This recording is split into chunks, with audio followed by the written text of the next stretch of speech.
Agora que nós já falamos muito sobre a família natural, vamos falar agora sobre a doença, a ideologia de gênero, tá? Os princípios da ideologia de gênero. Não existe um homem natural nem uma mulher natural. Todo ser humano nasce sexualmente neutro. A sociedade é que constrói os papéis masculinos ou femininos. Gêneros são papéis socialmente construídos. A palavra papel indica bem que nós estamos no palco de um teatro e cada um exerce o papel que quer. Não é assim. Nós não exercemos um papel, nós temos uma função e uma missão. É coisa diferente. O nosso corpo não é apenas um instrumento para a apresentação de uma peça teatral. Nosso corpo é constitutivo da nossa pessoa. Nós temos que viver segundo ele, segundo o corpo e segundo a alma.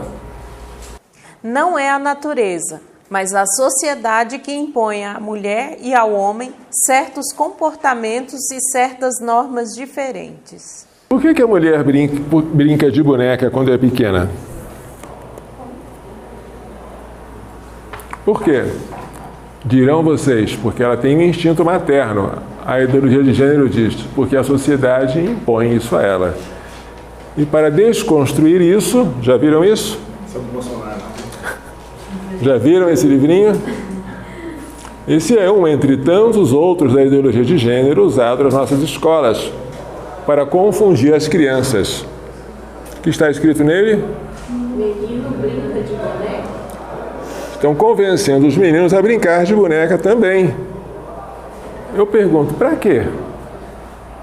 Se não é natural, para que impor isso ao pobre coitado? Para fazer com que ele se sinta confuso, para querer nivelar as diferenças naturais. E esse aqui vocês conhecem? Não? Diversidades sexuais? Este aqui é um guia para o professor implantar a ideologia de gênero nos seus alunos. Aqui explica direitinho todos os princípios da ideologia de gênero. Diversidades sexuais inclui tudo que vocês possam imaginar, desde o homossexualismo, o travestismo, o bissexualismo, todas as perversões estão aqui apresentadas como normais.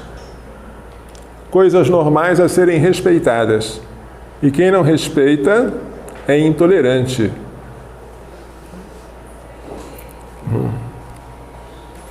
É interessante ver como esse livro tem atividades dinâmicas, brincadeiras, para inculcar essa ideologia nas crianças.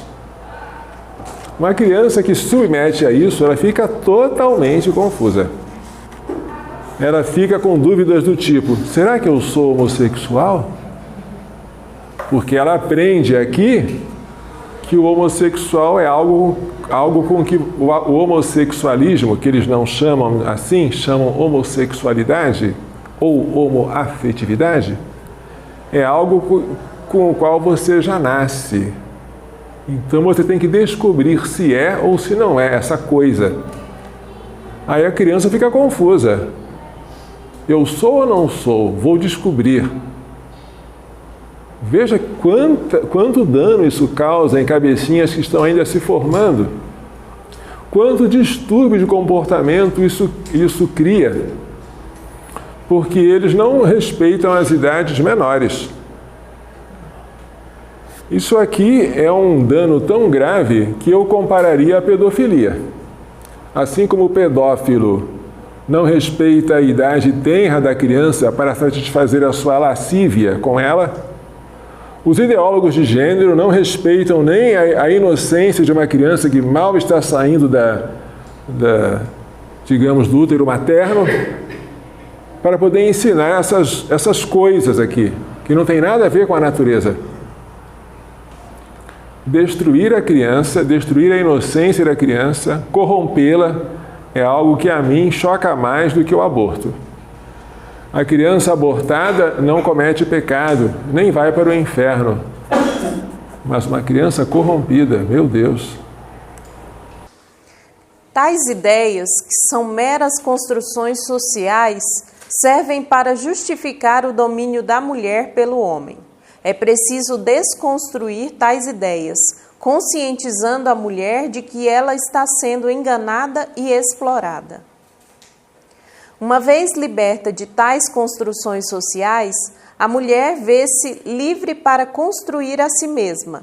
Pode livremente optar por ser lésbica, por não ser mãe ou por matar o filho concebido, interromper a gravidez. Eu estou falando uma linguagem muito dura. Matar o filho concebido é politicamente incorreto. Usa-se interromper a gravidez. Não se usa também destruir, mas desconstruir é o vocabulário de gênero. Conhecem esses jovens aqui? Friedrich Engels e Karl Marx, amigos inseparáveis. Esse livro, A Origem da Família, da Propriedade Privada e do Estado, é um livro célebre que não pode faltar em nenhuma biblioteca de um ideólogo de gênero, porque aqui está o nascedouro, a origem de tudo aquilo que eles defendem. Ouçamos o que Engels, nesse livro, que foi publicado em 1884, portanto depois da morte de Marx, o que Engels diz sobre esse assunto, a família, a propriedade privada e o Estado.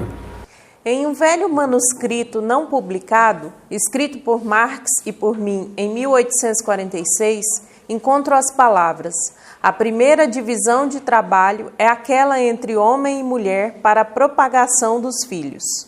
E hoje posso acrescentar: a primeira oposição de classe que aparece na história coincide com o desenvolvimento do antagonismo entre homem e mulher unidos em matrimônio monogâmico. E a primeira opressão de classe coincide com a do sexo feminino pelo sexo masculino. Nós aprendemos que o comunismo diz que a primeira divisão de trabalho é aquela que houve entre senhores e escravos, depois entre burgueses e proletários.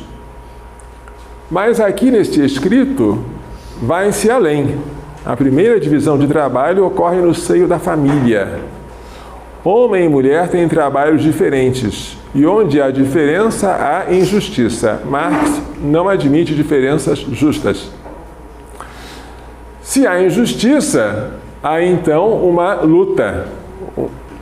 E nessa luta, uma classe tenta oprimir a outra. Qual é a classe? A classe masculina oprimindo a classe feminina. Na primeira divisão de trabalho da história. Essa opressão ocorre dentro da família. Portanto, a família é má. E um papel do comunismo é destruir a família, para libertar o homem.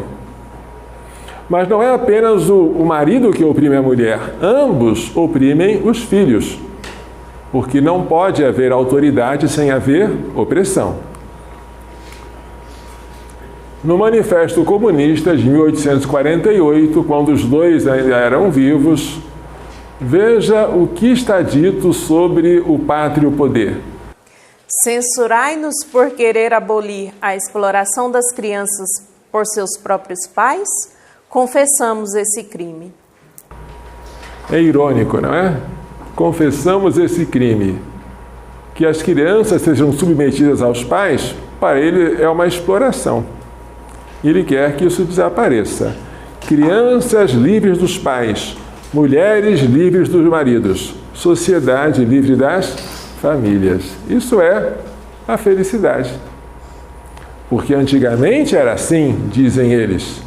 Antigamente não havia família, homens e mulheres se cruzavam livremente e os filhos viviam por aí. A família só surgiu, dizem eles, quando apareceu a herança e a necessidade de preservar qual seria o herdeiro. Aí se inventou o matrimônio de um só homem por uma só mulher, para que se descobrisse quem era o filho e com quem ficaria a herança. Mas a família é uma instituição perversa e ela deve ser destruída. Assim diz o comunismo.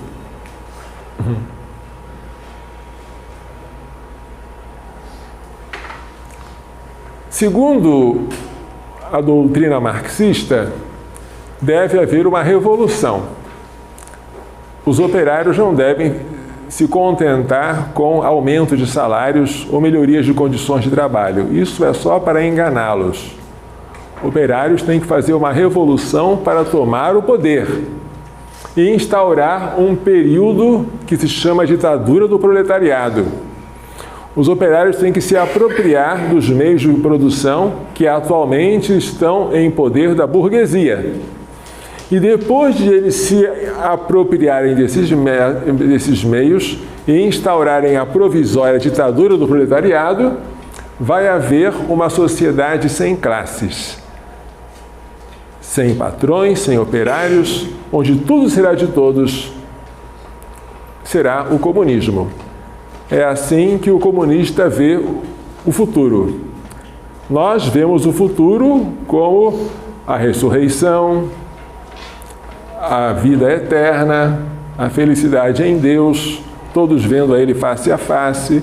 O comunista vê o futuro como um paraíso terrestre, sem classes, sem propriedade, onde tudo é de todos, inclusive as famílias desaparecem, porque todas as mulheres são de todos os homens e vice-versa. Esta criação burguesa do matrimônio indissolúvel, monogâmico, com fidelidade, isso vai desaparecer. Analogamente, o feminismo de gênero, ele prega não apenas que a mulher tenha aquilo que era antes um privilégio do homem. Por exemplo, que ela possa trabalhar em cargos públicos, que ela possa ter bons salários, que ela possa votar. Isso é pouco. O que o feminismo de gênero prega não é uma melhoria da condição feminina, isso não. Prega uma revolução, que não será uma revolução proletária, será uma revolução feminista. As mulheres não vão se apropriar dos meios de produção como os operários, vão se apropriar dos meios de reprodução, que são os seus próprios corpos, que haviam sido alienados pela sociedade patriarcal. Estou usando a terminologia marxista. As classes sexuais serão eliminadas. Não haverá mais um homem e uma mulher, uma coisa chamada mulher e outra coisa chamada homem. Vai haver uma sociedade sem homens e sem mulheres, uma sociedade nivelada, massificada, uma sociedade livre de opressões. Vocês podem achar isso aqui meio estranho, e é mesmo, mas vocês vão ver agora o rosto de uma teórica desta teoria. Shulamit Firestone. A dialética do sexo. Esse livro, dá para perceber, é uma aplicação da dialética marxista à doutrina feminista. Como a meta da Revolução Socialista não foi somente a eliminação do privilégio da classe econômica, mas a eliminação da própria classe econômica, assim a meta da Revolução Feminista deve ser não apenas a eliminação do privilégio masculino, mas a eliminação da própria distinção de sexo. As diferenças genitais entre seres humanos não importariam mais culturalmente. Entenderam? Difícil entender. Entender é fácil, aceitar é impossível. Vamos lá. O tabu do incesto é necessário agora apenas para preservar a família. Então, se nós acabássemos com a família, na verdade acabaremos com as repressões que moldam a sexualidade em formas específicas. Tabu aqui é usado como uma proibição irracional. Na verdade, a palavra tabu é muito bonita. Ela foi criada pelos polinésios e indica algo sagrado, intocável, inviolado. Por exemplo, a vida. A vida é um tabu. Mas aqui o tabu é usado no sentido negativo. O tabu do incesto, ou seja, a proibição do incesto, existe para proteger a família. Claro, porque o incesto é a relação sexual entre pessoas que moram na mesma casa, entre pai e filha, mãe e filho, irmão e irmã. Isso é proibido. Mas se nós acabarmos com a família, não haverá mais o tabu do incesto. Todos poderão praticar o ato conjugal livremente. Os tabus do sexo entre adulto-criança e do sexo homossexual desapareceriam, assim como as amizades não sexuais. Todos os relacionamentos estreitos incluiriam o físico. O que é isso aqui, hein? Pedofilia. Pedofilia seria permitido, assim como o homossexualismo. E toda amizade teria consigo o ato sexual. As amizades não sexuais desapareceriam. Assim ela prevê. Tá? Hoje, quando se fala de pedofilia, ainda se tem uma conotação negativa. Ainda se faz uma distinção artificial entre a pedofilia, que se detesta, e a homossexualidade, que se exalta. Mas é artificial. Quando você aceita a homossexualidade, de maneira coerente, tem que aceitar também a pedofilia. E ela é coerente. Os pedófilos dos Estados Unidos, é bom vocês saberem disso, associaram-se em uma organização chamada NAMBLA.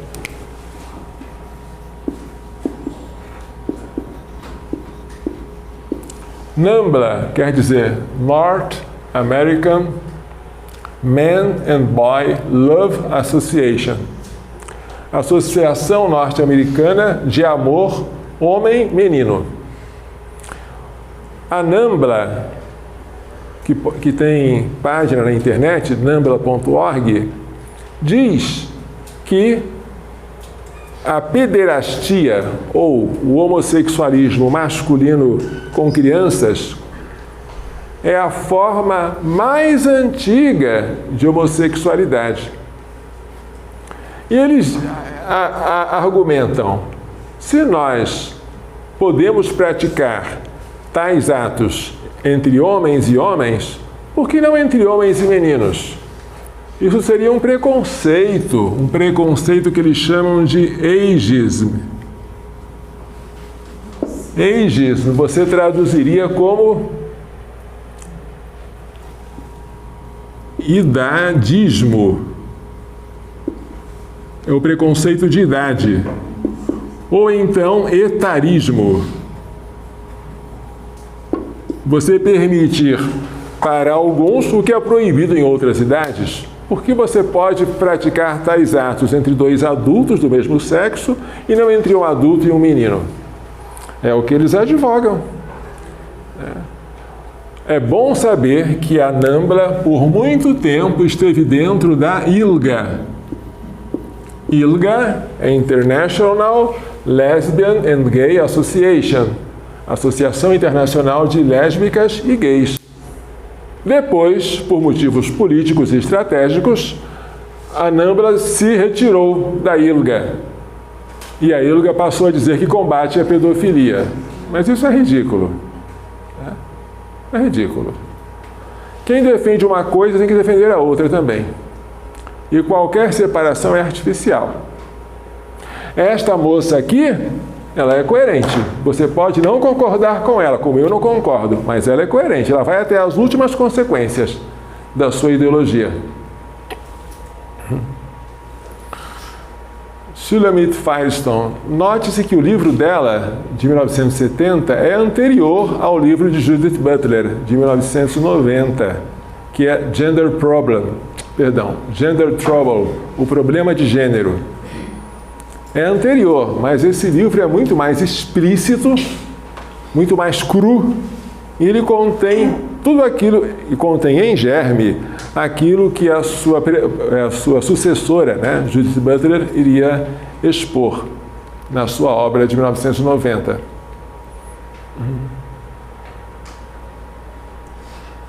Conhece essas duas moças aqui?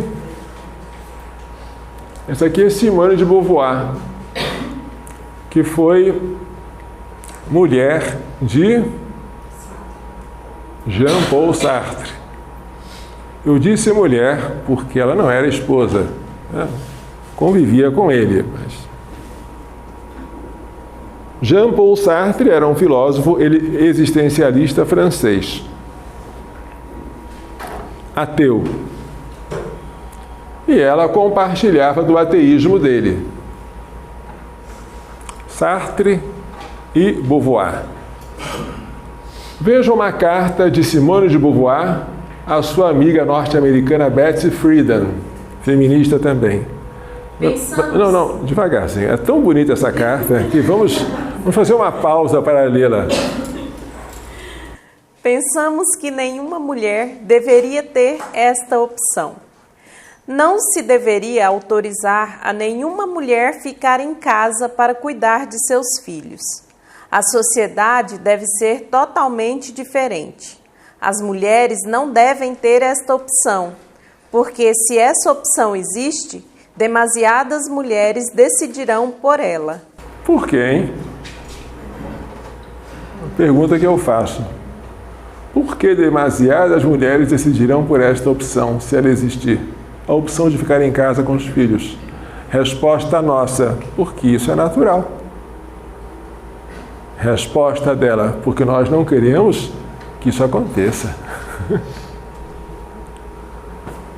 Veja como existe esse caráter totalitário. Você impõe uma ideia, mesmo sabendo que ela é antinatural, e exige que as pessoas cumpram.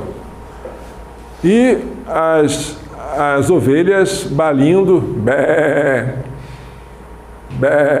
aceitam o comando. Bem, eu queria que vocês vissem o que no documento de Pequim se fala sobre o assunto, porque foi em Pequim que a ideologia de gênero avançou em nível internacional, em 1995. A Conferência de Pequim.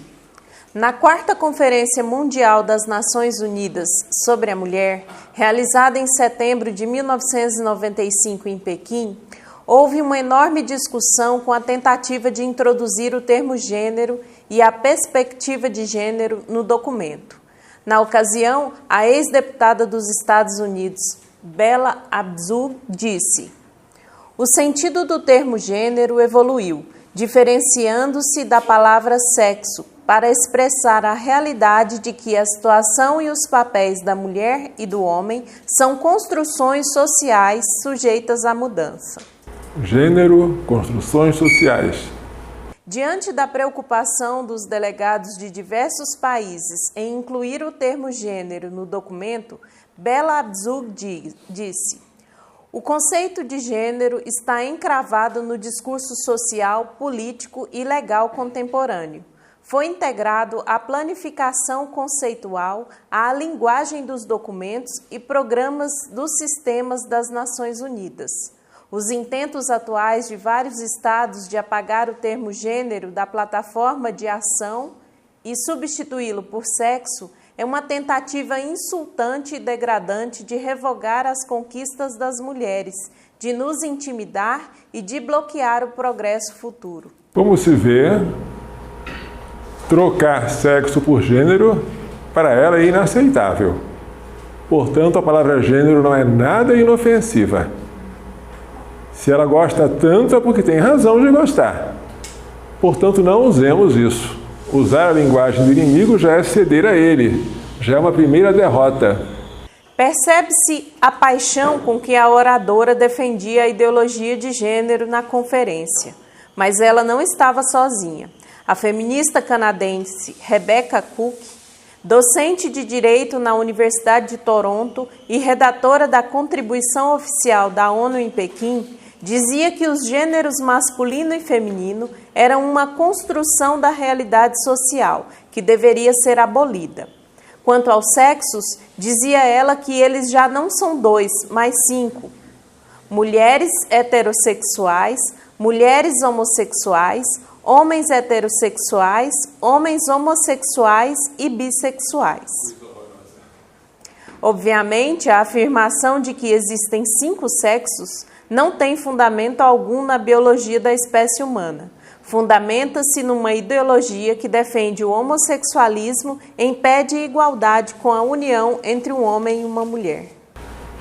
Mas, veja, a Conferência de 1995 foi a ocasião em que explodiu essa ideologia que havia sido iniciada em 1990 com Judith Butler. Agora, gente, o que a gente vai tentar fazer aqui é o antídoto. Falamos da saúde, falamos da doença e agora vamos tentar falar do remédio. Como curar essa doença que é a ideologia de gênero.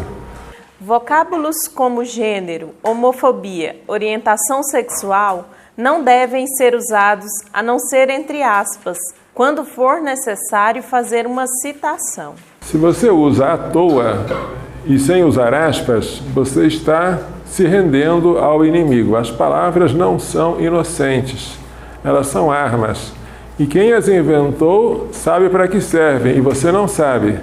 Manter-se sempre na posição de interrogador e conservar o outro na posição de interrogado. Fazer como nosso Senhor fazia com os fariseus e os escribas que estavam com má intenção. É lícito pagar o tributo a César? Jesus não respondeu nem sim nem não. O que ele fez? Mostre-me a moeda do tributo. E fez uma outra pergunta. De quem é este rosto e esta inscrição? De César. Agora ele respondeu. Dai a César o que é de César e a Deus o que é de Deus. Mestre, a lei de Moisés nos manda apedrejar mulheres como esta, que foi apanhada em flagrante adultério. O que devemos fazer? Jesus não respondeu dizendo apedrejem ou não apedrejem. O que ele falou? Escreveu alguma coisa na terra, não sabemos o que era.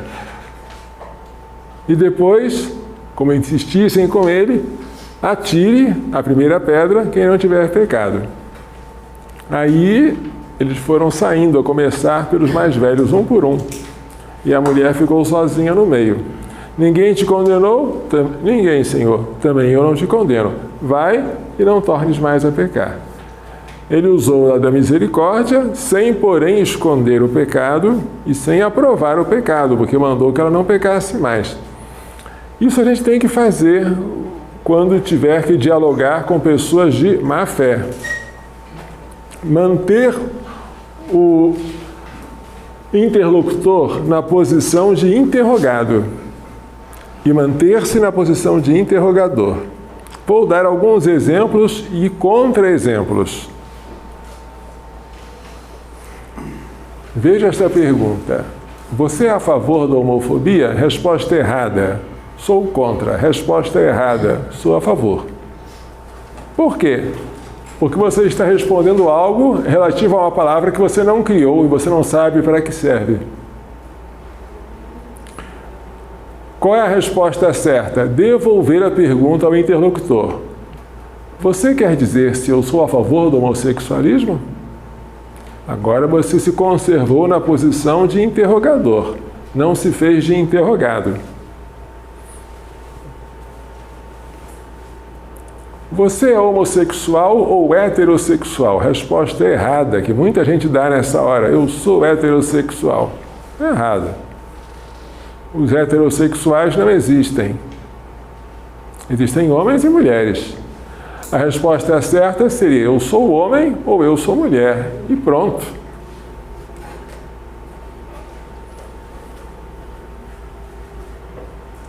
Você é a favor da discriminação aos homossexuais? Resposta errada. Sou contra. Por quê?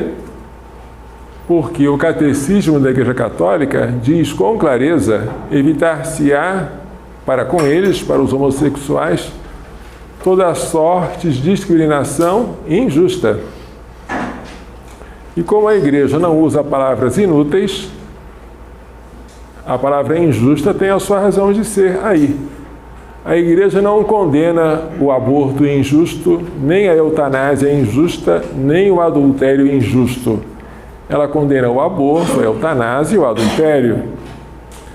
Quando ela diz que devemos evitar para com os homossexuais qualquer tipo de discriminação injusta, dá a entender que há algum tipo de discriminação que é justa. E de fato há. Então, você é a favor da discriminação aos homossexuais? Resposta errada, sou contra. Resposta certa, devolver a pergunta ao interlocutor. A que discriminação você se refere? A justa ou a injusta? Obviamente, o interlocutor também vai querer se fazer de interrogador. Então, para você, existem discriminações justas para com os homossexuais? Resposta errada a esta segunda interrogação. Claro que existem. Não façam isso. Conservem-se como interrogadores. Não entreguem ouro ao bandido. Devolvam a pergunta para ele.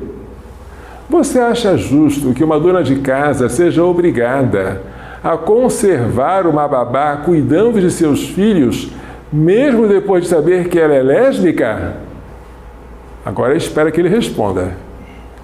Se ele responder, eu acho justo, então não temos condições de dialogar.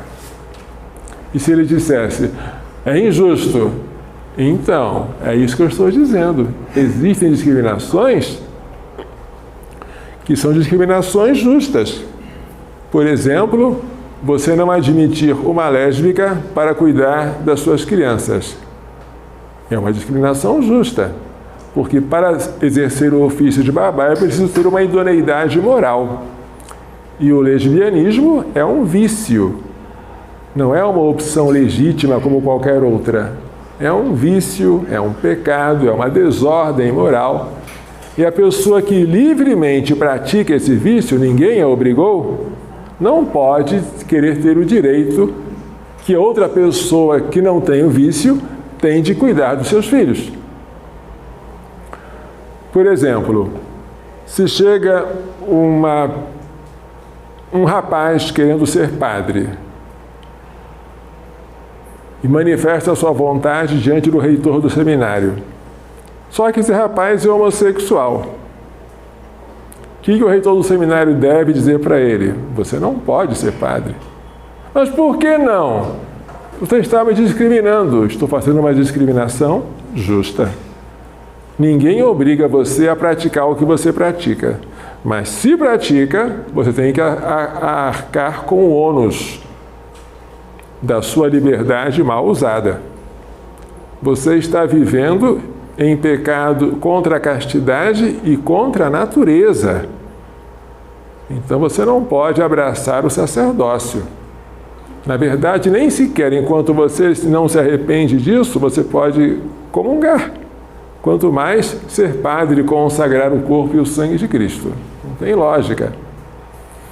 Se na fila da comunhão aparece um homem travestido de mulher querendo receber o corpo de Cristo, o padre tem que ter a coragem de negar.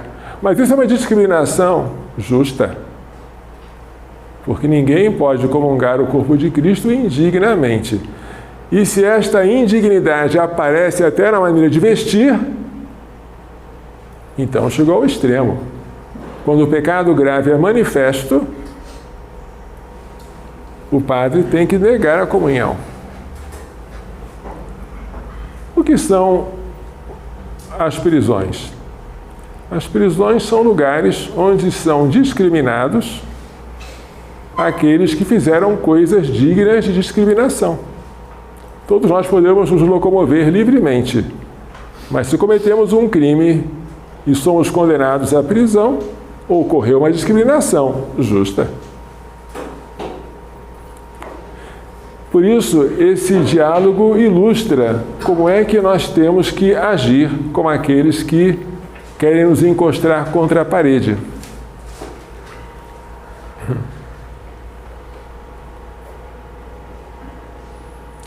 Quando o Papa Bento XVI esteve no Brasil, em 2007, no dia 13 de maio,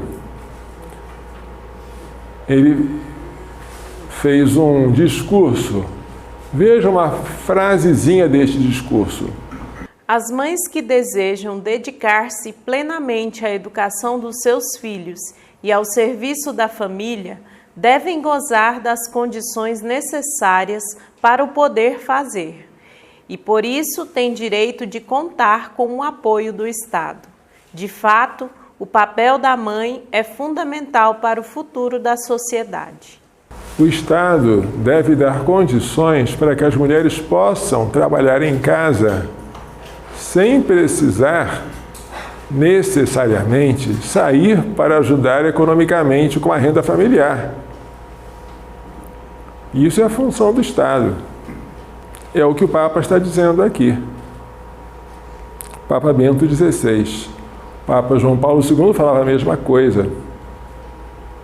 O antídoto para a ideologia de gênero é a valorização da família natural.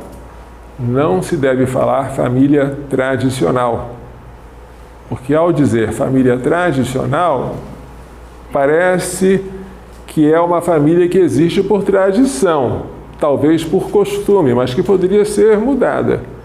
Família natural é a família que respeita a natureza, a diversidade e a complementaridade dos sexos abertos à procriação. É diferente. Então, valorizar a família natural. Homens e mulheres não tenham vergonha de serem diferentes, de assumir isso. Eu tenho uma função diferente da dela e ela diferente da minha. Nós somos diferentes, complementares. Que eles formem uma unidade, mas não a uniformidade, nem a massificação. O Espírito Santo, ele fomenta a unidade sem uniformidade. É a unidade na diversidade. Isso que faz a riqueza da igreja. Que ambos, homem e mulher, se gloriem de ter filhos, muitos filhos, se possível, não é? Para a glória de Deus. Que não transfiram para o Estado a tarefa insubstituível de serem os primeiros educadores, os primeiros. E, sobretudo, não transcurem a educação religiosa das crianças. Em poucas pinceladas, isso é o antídoto para a ideologia de gênero.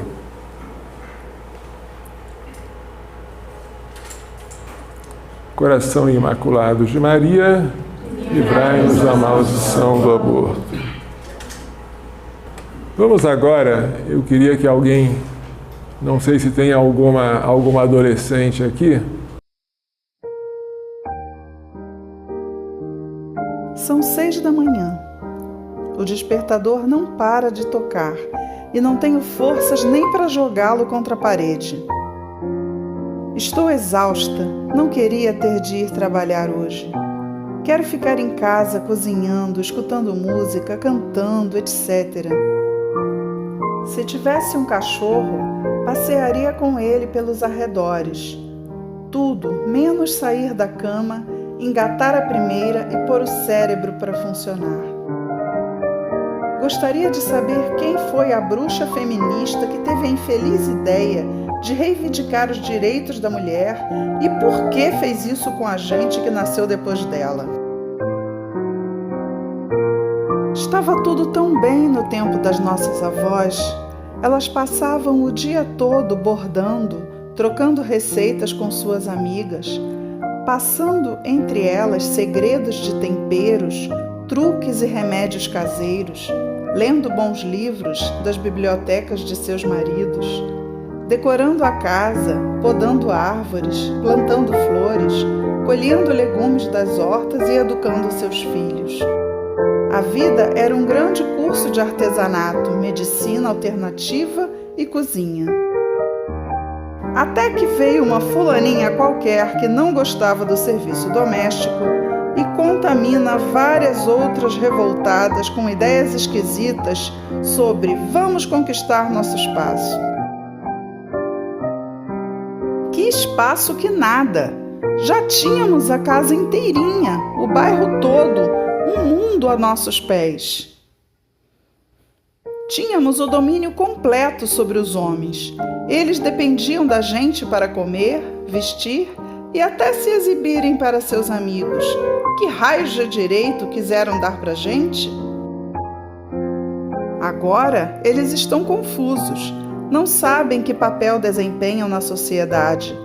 Fogem da gente como o diabo da cruz. Essa piada, essa gracinha, acabou enchendo a gente de deveres e, o pior de tudo, acabou jogando a gente dentro do calabouço, da solteirice aguda. Antigamente, os casamentos duravam para sempre. Por que, me digam, por que um sexo que tinha tudo de bom, que só precisava ser frágil e se deixar guiar pela vida, começou a competir com os machos? Olhem o tamanho dos bíceps deles e olhem o tamanho dos nossos. Já estava escrito, isso não ia terminar bem. Não aguento mais ser obrigada a esse ritual diário de estar magra como uma vassoura, mas com os seios e o traseiro duros, tendo que me matar na academia, além de morrer de fome. Passar hidratantes, antirrugas e outras armas para não ser vencida pela velhice. Me maquiar perfeitamente pela manhã, da testa ao decote.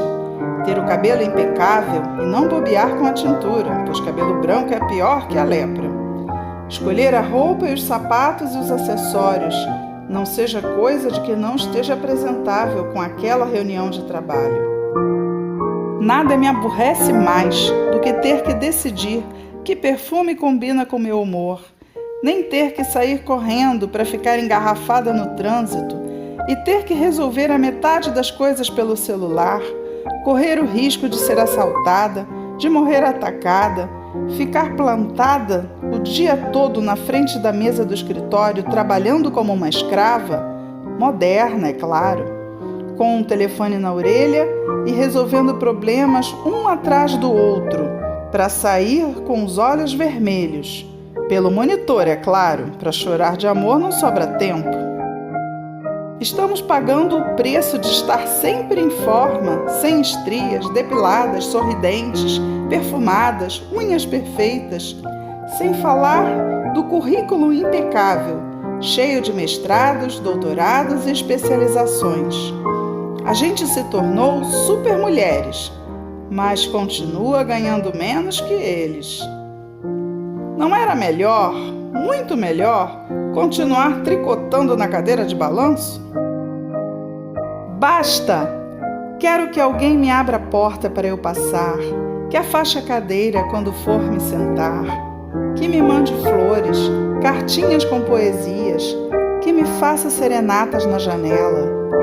Se a gente já sabia que tinha um cérebro e que podia usar, para que a gente tinha que demonstrar isso para eles?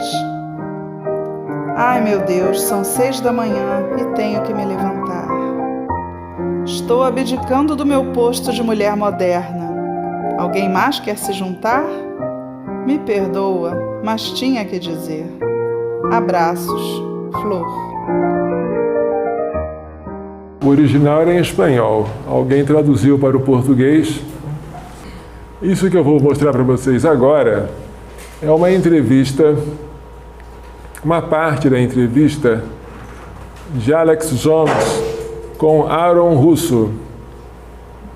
Aaron Russo é um cineasta e ele já morreu. Mas nessa entrevista ele fala do diálogo que ele teve com Nixon Rockefeller. E nesse diálogo, aquilo que mais nos interessa é a questão do feminismo.